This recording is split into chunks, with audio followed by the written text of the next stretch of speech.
Alamarain, count 2, 4, Alamarain, and then 3 more, Alamarain, and won't you I'm getting stuck in that game, aren't I?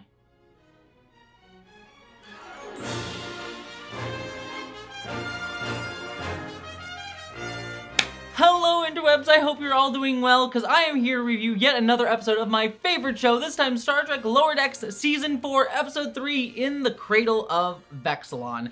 And as per usual, I will stay spoiler-free up front and get into spoilers in just a minute, but staying spoiler-free. Overall, there was a lot that I liked about this episode, the first and foremost of which was everything to do with Boimler. I have just really adored how this season of the show has really felt like it's been moving our characters forward in a really substantial way. Not that other seasons didn't do that, but like really this season is fully taking advantage of the fact that our characters just got promoted, and everything to do with Boimler is centered upon that, and even more so feels like a lesson that he needs to learn, and feels like a very unique Boimler lesson to learn. And I really liked that this episode. I also loved him bouncing off with Lynn in this episode as well, because we haven't gotten to see those two together a lot. So all of that was great.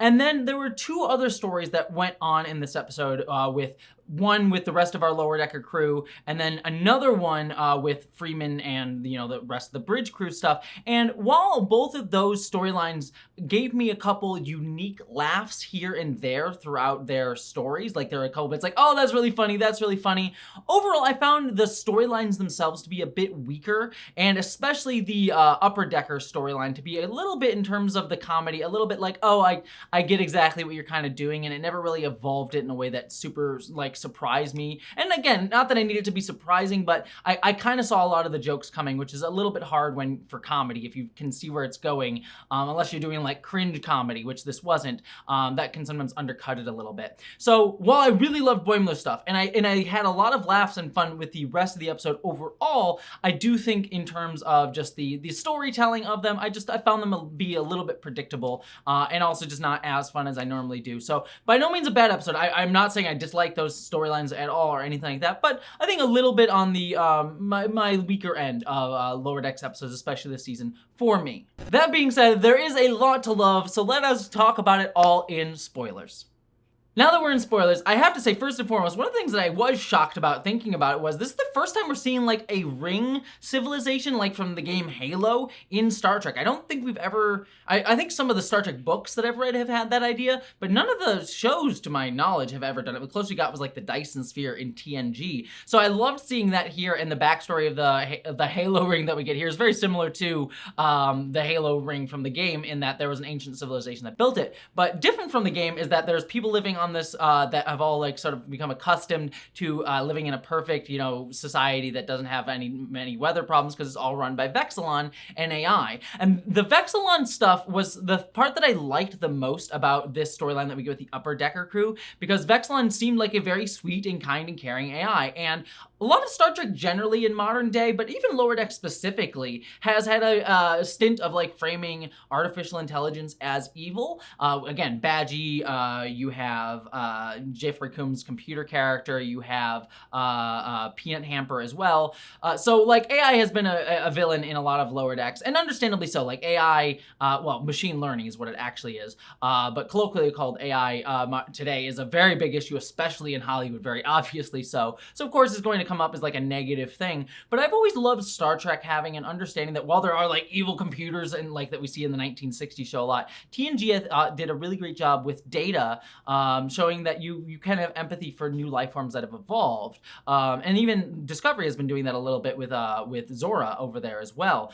So I like that there is at least a balance here in Lower Decks, that yes, we're going to get a lot of our AI villains. I'm sure all of them are going to come back at some point as they've been built up that way, but here we at least get a sense that like there are good AIs that you can see in this world. So like I like that counterweight here with his storyline, and Vexilon was great at being like, oh, I'm getting old, and you know, it's just that, you know, everyone gets a little bit aging, and they need to get the, you know, they need to get their OS updated.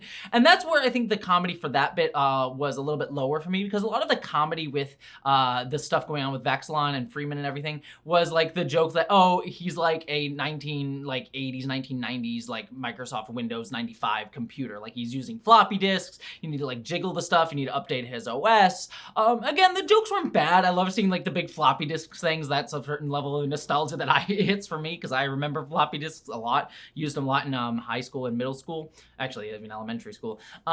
So that worked for me, but again, it was a little bit like, I see where the jokes are going, I see what's happening here. And so it just didn't hit as hard. A couple jokes did, though. I loved the joke where Ransom just like, oh man, just a novice use of form or stuff like that about the art. And it's like, no, that's our best art. And then it's the same thing on the other side. I thought that was really funny. And I thought like Billups like saying jiggle the cord was also great. So there were some good jokes that I enjoyed here, but it wasn't a standout for me because I kind of saw a lot of the beats coming. But it was sort of a nice commentary on like the AI, as well as like the fact that in 1960s and even 1990s and 80s Star Trek, the technology has advanced well beyond that. Like the pads are just like iPads nowadays. So like it's sort of a subtle commentary on that. Which brings me to the second part of the episode that I liked a little bit more, which was our lower deckers, Tendi, Rutherford, Mariner, having to scan all these isolinear chips and then wondering if it's hazing. And this is just like the most Star Trek-y of Star Trek-y things, like having to just scan all the damn isolinear chips and like having to deal with all this bullshit. And there being Lancelot, which is Billups' ferret, which is adorable. I loved that. Was a lot of fun. I thought that was really great. And I'm also getting to see the anomaly room, so we get the the Betazoid like messenger bot from like what was it, episode like 2 or 3 of the original series. But anyways, the Quark was the original messenger bot. His first time appearing in Star Trek before he became a Ferengi. This day is close at hand. Rejoice! So all of those were fun references, and I loved them like saying, oh, it's definitely hazing, so we're gonna go set up all of these terrible, terrible anomalies in his room to mess with him. And I loved like Rutherford having to like run through the gamut of them really quickly, like going through Move Along Home Aliens stuff, like the Alamarain and all that, yeah, shot 6, we get it, and moving forward. Like, all of that was really funny, along with the Betazoid thing. But my favorite bit of all of that is when the Rutherford puts the Betazoid box up to the thing from the inner light and has to live a whole life and just like, I miss my wife. That was wonderful. Poor Betazoid box. I wonder if it gains sentience when it had to go spend an entire life like getting to know his wife and everything. I adored that quite a lot. I also loved that Tendi references, like, how did you deal with hazing, Mariner asked her, and Tendi says, oh, blindfolded saber fights, and her's like, oh, I want to know about that, but we'll get back to it. I thought all of that was fun. And I also loved like Mariner having to distract him and being like, I didn't need to come back here at all. And him like crying, being traumatized over the Wadi game and everything. All that was great. The only thing that I am somewhat hesitant on with this storyline was the fact that at the end we did learn that it was actually hazing. And as someone, being honest, this is a particular like me thing. As someone who was hazed in Boy Scouts when I was younger, and it was a very mean thing. It was intentionally done to be mean to me because I was not seen as the popular kid at that time. I don't really like seeing any characters that I look up to, especially someone like Ransom, doing hazing. And I understand there's an element of like there can be like teasing people can be love, and I tease people that I love a lot as well. And so there's an element of like it's an endearing thing. So I know I'm a little bit like touchy about it because of my own personal experiences, but I didn't love that it was actually hazing in the end. I think there was a part of me that would have preferred them not actually having been hazing. But I understand that it can come from a place of love, so I'm willing to let it go a little bit, but for me, it wasn't my favorite piece of this episode, especially since I love Lower Decks when it's more earnestly kind and sweet, which does bring me to the strongest part of the episode for me, which is everything to do with Boimler. I loved that Boimler needed to learn to trust his ensigns and being willing to put them in danger, and his whole thing being like, not that he didn't even think that they couldn't do it, but trusting them enough to like, they can handle being put in a dangerous situation. Like, I don't want to put them in a situation where they could get hurt. What right do I have to do that?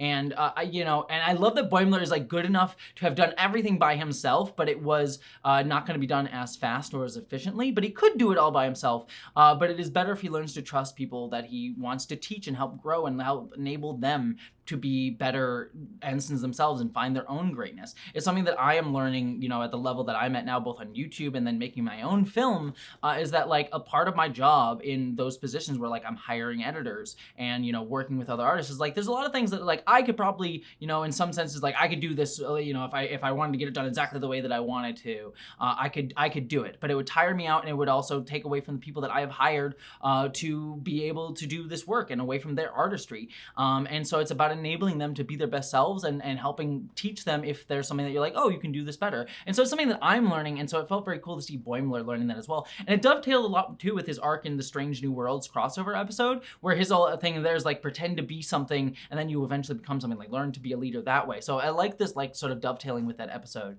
I thought it was kind of a nice complete arc for him. And I love Talin being the one that like is encouraging him. I loved her back and forth with him, being like, you know, the lesson to learn here is, you know, like you are a good officer, but you need to like learn to let them get there as well. So like Talin bounced off of Boimler really well here, but Boimler at the end, what I loved the most is that he did put himself in harm's way when there was the most danger. Like he could have chosen to like let one of the ensigns take on the danger of activating it and possibly dying, but Boimler was the one to do that. So he knows when to put them in danger, and he also knows when to be the commander and take on the danger on. So like I just love that like subtle understanding that Boimler comes to in the end of like knowing when to put in danger, knowing when not to. But then this leads to my favorite part of the episode where Boimler dies, quote unquote, and he sees not only the Black Mountain, which we got referenced I think in episode 2 of season 2 where Shax comes back to life, but also the koala. The koala like, speaking in tongues, like, oh my god, I love this. And this is now the second time that Boimler has seen the koala, because he saw it at the end of season 2 as well. I saw a koala. Yeah, you know, it's probably best you just keep that to yourself. So I wonder if they're like building something up that like the koala has some plans for Boimler. That would be an interesting, like subtle setup if that's what they're going with that. It could just be a nice reference. The other thing that I liked was seeing the Black Mountain and the koala, which was a lot of fun, was that it's like a joke based on like Lower Decksian things. Like a lot of people complain that like Lower Decks is just referencing a bunch of other Star Trek stuff. They're not coming up with anything new. I disagree with that heavily, but even more so, I love when we do get these jokes that are like built out of things that just Lower Decks has made, like the koala, like the Black Mountain, and so it's a nice like reference there that's like building up its own lore and relying on its own self, not just the references to other Star Trek, even though we get those, and those are a lot of fun in this episode too, with like the Wadi game. So like it's just a great balance. And Lower Decks, I just really feel like this season, even in an episode like this, where I do feel like, you know, it's not my favorite episode of the season by far, there's still such a great like balance and growth in this series so much. So even in my like, let's just say it's my least favorite episode of the season, even though I wouldn't even say that so far. Like like there's still just, you can see the growth of this show so much over the past few years. I am loving this season overall, that even this one, I think I still really love, and there's a lot to enjoy. So yeah, like I said, I especially think that the, you know, the Vexilon storyline was the weakest one for me of the season so far, but overall there's still a lot to love with this episode, especially with Boimler, especially with some of the jokes, and I had a lot of fun with it. So that's my thoughts on this episode of Star Trek Lower Decks, but what did you think? I'd love all your thoughts down in the comments below, and I hope you're all taking care of yourselves, and I hope you all live long and prosper, you nerds.